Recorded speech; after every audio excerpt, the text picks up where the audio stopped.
Hi guys! Hey guys! Paul and Claire from Raintown here, and welcome along to hashtag Ask Raintown episode 3.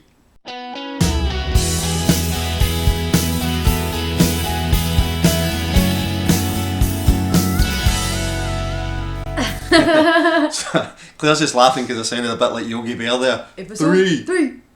It's a picnic basket.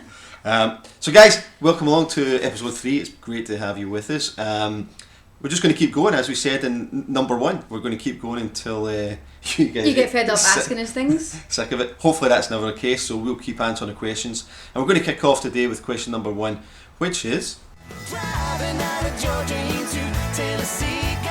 Thank you for your question, Andy. So, the remotest venue we've ever played has to be in Canada in Lake Conestoga. It was a house concert hosted by the lovely Jack and Sheila. We had an awesome time that day. Such a beautiful setting. It was incredible, guys. Right there, literally in their backyard, straight onto the lake. Hundreds of people there, enjoying the sunshine, enjoying some food. People literally coming out and sitting in their boats and watching as we played. You know, honestly, a fantastic time. And bizarrely, for it being so remote, so many people there. So yeah, and even the mosquitoes had a nice night because they had a great feast on my legs. I was bitten all over. Absolutely. I don't get bothered with this. You know, it's clear. It's really supposed to be a woman thing. Women have sweeter blood than men. Of course they do. That's what Google says anyway. If Google says it, it must be right. So Andy, that's the answer. So thank you for the question.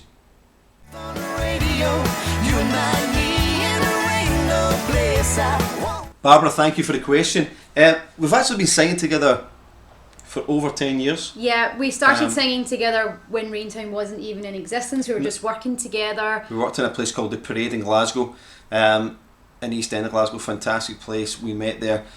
Started writing together around about that same time. Yeah, we had that passion for country music. People used to think we were crazy. Yeah, everybody in the place thought we were off our heads. But, you know, we really enjoyed it. But probably, 10 years singing together, but 6 years really doing Raintown. We started it when we went to Gran Canaria. We were working out there and writing out there. And we started coming up with this, or formulating this idea. Why don't we do the duo, and why don't we do country music? That's what our passion is, that's what our love is. We started writing and recording our debut album, Hope in Troubled Times, in 2009. 2009, and yep, so it's very much a case that although we've been singing together for a longer period of time, Raintown, about 6 years or so.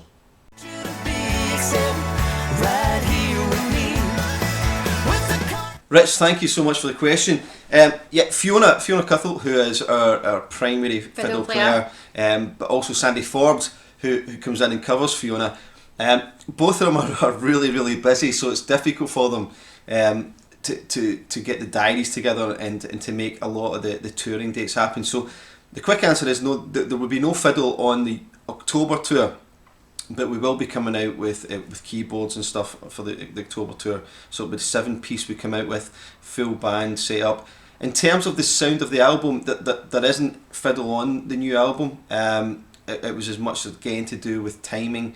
Fiona was away on vacation at the time, and so it's one of these things. We love the sound of it. We want it as much as we can when we're out and about gigging. In fact, Fiona, fingers crossed, will be doing a gig we're going to announce very soon. Hopefully very soon. To have been this week.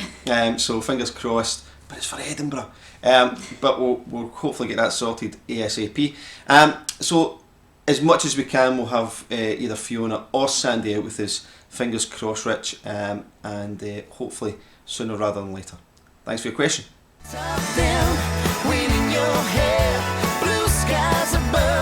Thank you for the question, Dodie. That's twofold actually. I'm going to answer the first part of it on behalf of both of us. Okay, I'll just have a wee sip of tea. It's got to be our families. They've supported us through the high moments, the low moments, right from the start when we played a gig in front of 3 people in Glasgow in the rain, up until filling out the Brooklyn Bowl this year at C2C. We can't thank them enough. There's just nothing we can do to repay them for everything they've done. Yeah, it goes without saying, guys. Thank you so much. The second part of that, I think it's fair to say, though, is our fans. Our fans keep us going. this can be at times the most frustrating business in the world. Oftentimes it goes a lot slower than you want it to, and then it's all quick. So, but our fans keep us focused. They keep us strong.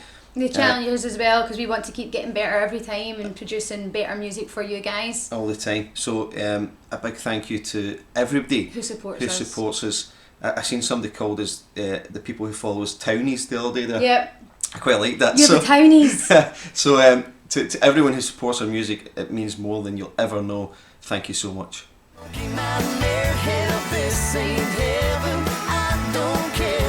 Nikki, thank you for the question. Honestly, I suppose it's managing the expectation is the difficult part. Obviously, we're really proud of Hope in Troubled Times, but we love what we've done in Writing on the Wall. We're so excited to get it out to you guys. So, I suppose it's working with expectation is the answer. But for us personally, not really difficult. We love to write. We love doing new stuff. So, and we hope you guys are really proud of it. As far as inspiration goes, it's not difficult to look for inspiration in everyday life. Like from Hope in Troubled Times up until this point, it's been 5-6 years. So in that time, we've grown personally, professionally. So we've experienced a lot more things in that time, whether that be happy things, sad things, and we've written about that, and things that have touched us from what we've seen on the news or we've heard from people that we care about. Absolutely. So Nikki, thank you for the question. And that is going to be the last question we're going to answer on episode 3. We hope you enjoyed it. Guys, there's at least 3 or 4 other questions we've still got to get to. I know Jeanette, Simon, are definitely a couple that I saw there. Promise. We'll get them in next time. Episode 4, we're going to start with those questions. If you get anything else, remember hashtag AskRainTime, and we'll get answering for you. So from Paul and Claire, take care. Bye bye.